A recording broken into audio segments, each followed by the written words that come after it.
Hello, today's video magtatanim mo tayo ng talong. While na pinapalaki natin, pinapatubo natin ang ating pechay, ito naman. Yan pa yung pechay natin, oh, di ba? Meron na siya nailipat doon, medyo malalaki na, tapos ito yung mga nahuli. Yan. So, while habang pinapalaki natin, pinapatubo natin ang ating pechay, sisimulan na natin ang ating talong, di ba? Para yung oras natin, panahon natin, na ginugugol natin, charot, di ba? Para kapagpatubo tayo ng talong. Yan, talong. Patubo tayo ng talong. So, nakapaghanda na rin ako ng ganyang tray. Nakapaghanda na ako. Meron ako doon. Kasi nga, simulan na natin tong talong. Eggplant. O, di ba? Para makapagpatubo na tayo. Kasi matagal to eh. Only 60 days till harvest. O, di ba? Charot. May pa English pa. 60 days. O, di ba? Gusto niya yung parang maluwad. Clay, loam soil.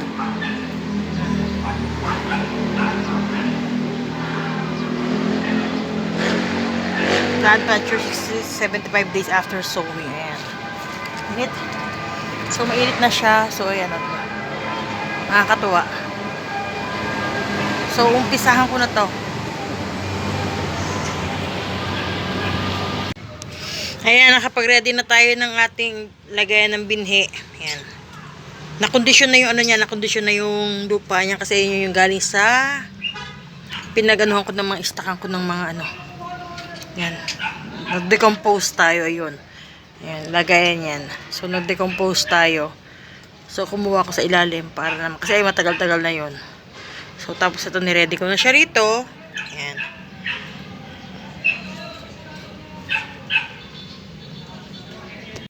Ayan, magsalim mo tayo para mas madaling makuha.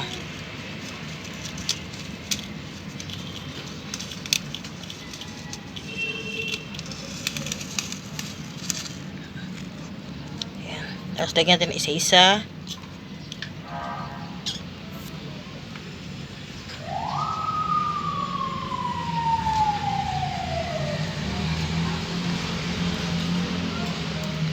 Yun natin para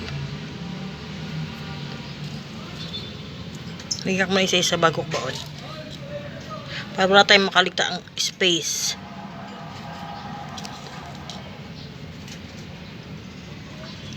Yan ka muna.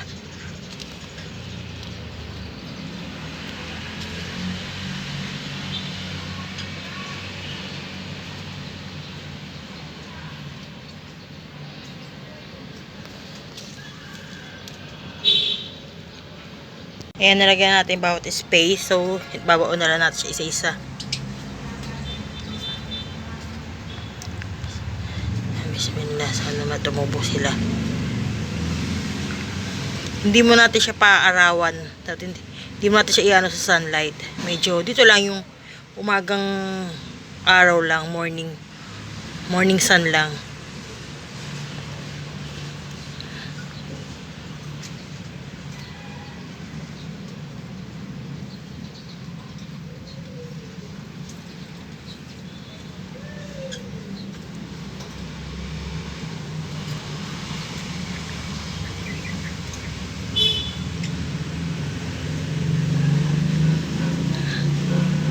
Tubo natin yung patubo hanggat tumubo.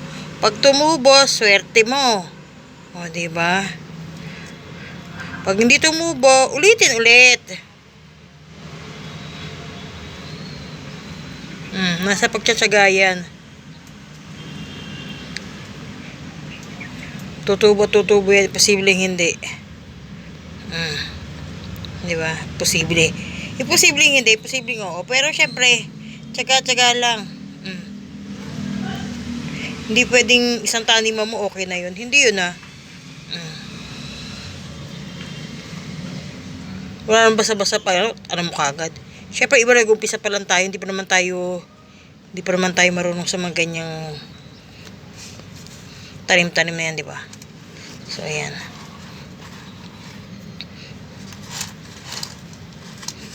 Talaga pinaghihirapan natin ang pagtatanim para makakain tayo ng lugaw, ng libre, o libre na. Hindi naman libre siya, bumibili ka pa ng loam soil. Pero syempre, libangan mo yan. Iba kasi nakakatanggal ng stress sa paglilibang ng mga gantong mga bagay-bagay, di ba? Ito yung mga bagay-bagay na pakinabang.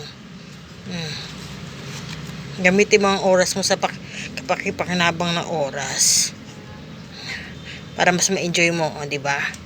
Ayan, medyo siniksik natin kasi gusto ng mga talong. Ayaw nila ng buhaghag na lupa.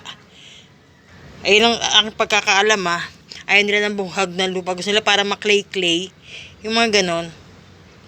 So, siksikin lang natin. Ayan. Diba, ready na siya. So, maghahanap ako ng ibang tray para sa mga susunod kong ganito. Para sabay-sabay na sila. Balance sila mag-roll rumble sa mga tray natin. Diba?